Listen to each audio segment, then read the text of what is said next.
Bonjour tout le monde. Nous avons vu lors de notre dernière vidéo sur DevOps, d'ailleurs si vous ne l'avez pas encore vu, je vous invite à le faire, le lien s'affiche en haut de l'écran, que l'un des problèmes qui revient souvent entre Dev et Ops, c'est la fameuse phrase «ça marche en Dev, pourquoi ça marche pas en prod?» En effet, il y a une solution pour remédier à ça, et ça s'appelle Docker. Alors c'est quoi Docker? Eh bien, c'est ce qu'on va voir aujourd'hui.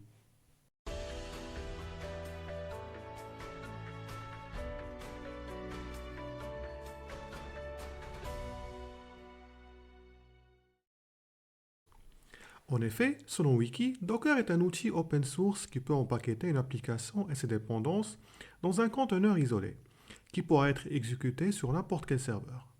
Mais c'est quoi déjà un conteneur? Voyons voir ça de près.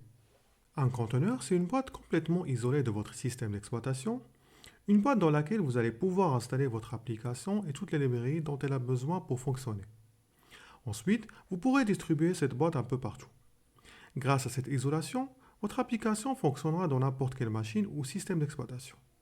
Ainsi, ce système de conteneurs va nous simplifier la vie, mettre tout le monde d'accord et surtout régler le problème. Ça marche en dev, mais ça ne marche pas en prod. Mais concrètement, savez-vous comment ça marche tout ça? De nos jours, les applications ont besoin de plus en plus de technologies pour fonctionner. Par exemple, notre application DigiCactusBot, qui fait office de chatbot sur notre site web, a besoin d'un certain nombre de dépendances telles que Python, des librairies spécifiques, un système de base de données ou du cache. Ces dépendances peuvent être de versions différentes entre la machine du développeur et les serveurs de prod, un processus d'installation différent selon l'OS, Linux, Mac ou Windows, plusieurs étapes d'installation induisant une probabilité d'erreur très élevée, oui car on n'est jamais sûr que tout se passera bien. Le problème avec ce mode de fonctionnement sans conteneur, c'est qu'il suffit de rencontrer un seul problème sur les dépendances et notre application ne fonctionnera pas sur un autre environnement. Maintenant, voyons voir ce qui change quand on a des conteneurs. En effet, avec Docker, les dépendances nécessaires au fonctionnement de notre application sont isolées dans des conteneurs. Ce qui fait que nous allons retrouver la même configuration de notre application sur les différents environnements et cela peu importe le système d'exploitation. Et pour installer notre application, on aura besoin d'une seule commande, contrairement au schéma classique où il faut tout un process d'installation. Comme ça, on pourra avoir des versions différentes d'une même dépendance sur la même machine. Maintenant, contrairement à ce qu'on a vu avant, le code marche en dev et aussi en prod. Les connaisseurs entre vous vont me dire qu'on utilise déjà cette méthode d'isolation ou de packaging avec la virtualisation. Mais en effet, ce n'est pas tout à fait la même chose. Pour mieux comprendre la différence entre la virtualisation et la containerisation, il faut d'abord comprendre la composition d'un serveur. Un serveur ou un host est composé d'un hardware, exemple CPU, mémoire, stockage, etc. Et un système d'exploitation qui se compose de deux couches. La couche noyau qui est le kernel du système d'exploitation et qui communique avec le matériel, et une couche applicative qui s'appuie sur le kernel du système d'exploitation pour exécuter les applications. La question qui se pose, quelle couche de notre système d'exploitation on va isoler? Docker isole la couche applicative, c'est-à-dire quand on poule une image Docker, il isole notre application et toutes ses dépendances. Et le daemon Docker utilise le kernel du système d'exploitation pour lancer des conteneurs. Tandis que les hyperviseurs de virtualisation, comme par exemple VirtualBox ou Virtual Machine, isolent la couche applicative et la couche kernel du système d'exploitation. C'est-à-dire quand on démarre une machine virtuelle, il isole tout le système d'exploitation de notre application et l'hyperviseur utilise le kernel du système d'exploitation de l'host pour démarrer la machine virtuelle. Ce qui donne de grands avantages à Docker et sur plusieurs niveaux. Parmi les avantages les plus importants de Docker, c'est la taille du conteneur. En effet, une image Docker est plus petite qu'une virtual machine. On parle ici de mégabytes pour Docker et de gigabytes pour les virtual machines. En vitesse, un conteneur Docker démarre plus vite qu'une virtual machine. Et en ce qui concerne la portabilité, on peut déplacer facilement un conteneur Docker qu'une virtual machine.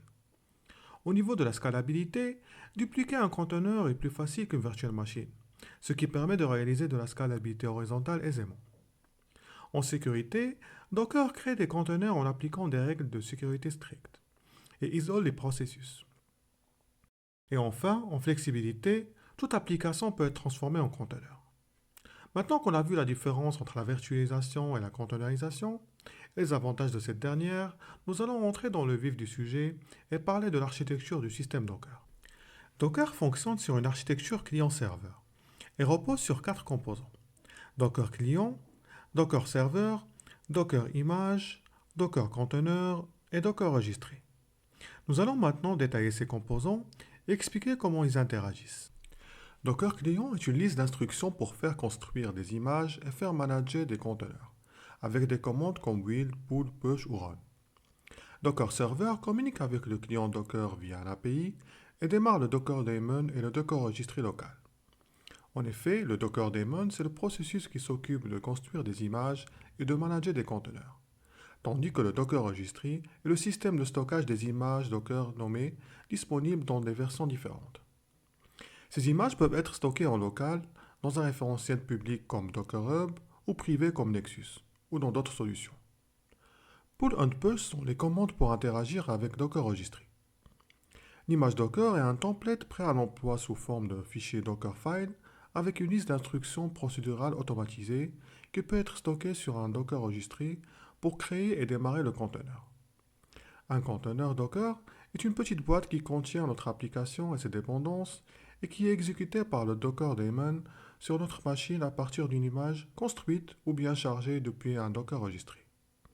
Ces conteneurs partagent les mêmes ressources du host qui les héberge et exécutent chaque application en isolation. Pour conclure, Docker est un outil efficace avec plein d'avantages et qui est en pleine expansion, et sa communauté ne cesse de s'accroître. En ajoutant à ceci sa contribution à instruire la culture DevOps au sein de l'entreprise, car il résout en quelque sorte les conflits entre les développeurs et les exploitants, autrement dit Ops, et donne plus de souplesse aux applications. Il faut savoir que Docker a amené avec lui tout un écosystème de solutions et de produits pour faciliter la production des applications. Voilà, on est arrivé à la fin de cette vidéo. J'espère qu'elle vous a plu. N'hésitez pas à la partager avec vos amis et à vous abonner à la chaîne si ce n'est pas encore fait. Dans la prochaine vidéo, on va vous parler d'une solution qui donne encore plus de souplesse aux conteneurs et qui s'appelle Kubernetes. D'ici là, portez-vous bien et à bientôt.